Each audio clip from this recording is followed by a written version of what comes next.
दुनिया के नक्शे पर एक ऐसी जगह है जो खामोश है, इंतहाई सर्द है और जिंदगी से खाली महसूस होती है। ये है ग्रीनलैंड, बर्फ की सरजमीन। यहां साल के कई महीने सूरज डूबता ही नहीं, कभी हफ्तों अंधेरा रहता है। ठंड इंसान के हौसले आजमा लेती है। कुदरत जैसे पूछती हो, क्या तुम वाकई यहां जिंदा रह सकते हो? लेकिन इस खामोश बर्फ में कुछ और सवाल भी छुपे हैं। क्या यहां मुसलमान भी रहते हैं? अगर हां, तो नमाज कैसे पढ़ते हैं? रोजे कैसे रखते हैं? इतनी सर्द जगह पर ईमान को कैसे जिंदा रखते हैं? और फिर एक बड़ा सवाल, क्या डोनाल्ड ट्रंप के ग्रीनलैंड खरीदने के ऐलान से यहां की मुस्लिम शनाख्त मुतासिर हो सकती है?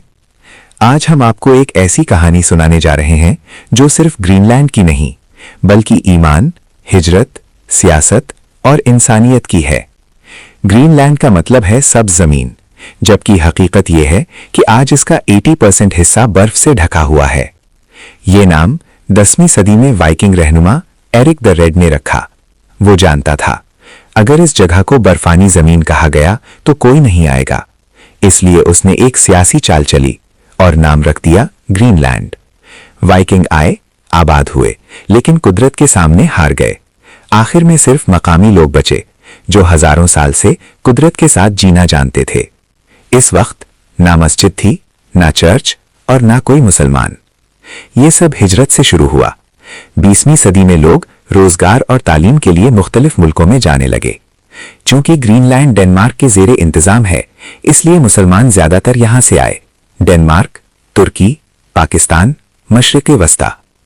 आज यहां मुसलमान डॉक्टर हैं, इंजीनियर हैं, तालिब इल्म हैं और कुछ मजदूर भी।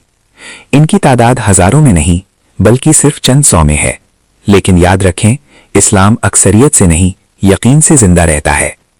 गर्मियों में यहां सूरज 22 से 24 घंटे तक नजर आता है। तो सवाल पैदा होता है, नमाज के औकात कैसे तय हों? रोजा कब रखा जाए?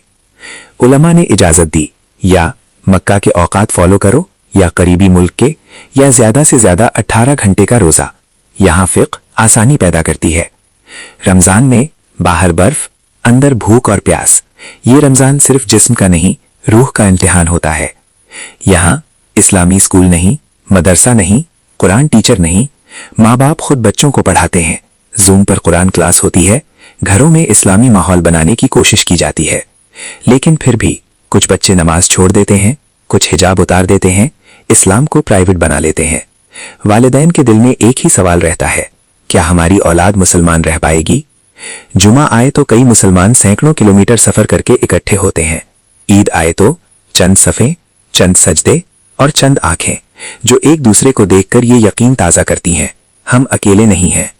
यहां फिरके नहीं होते, सिर्फ एक शनाख्त होती है, मुसलमान। 2019 में डोनाल्ड ट्रंप ने कहा, we want to buy Greenland. लोग हंस पड़े, लेकिन असल वजह संजीदा थी। कुदरती वसाइल, फौजी मकाम, आर्कटिक कंट्रोल। ग्रीनलैंड सिर्फ बर्फ नहीं, ताकत है, और जहां ताकत आती है वहां अक़लियतें सबसे पहले मुतासिर होती हैं।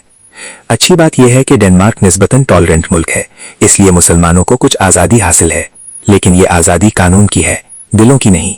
तो दोस्तों, ये थी ग्रीनलैंड के मुसलमानों की कहानी।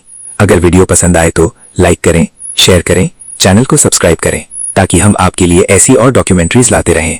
मिलते हैं अगली वीडियो में।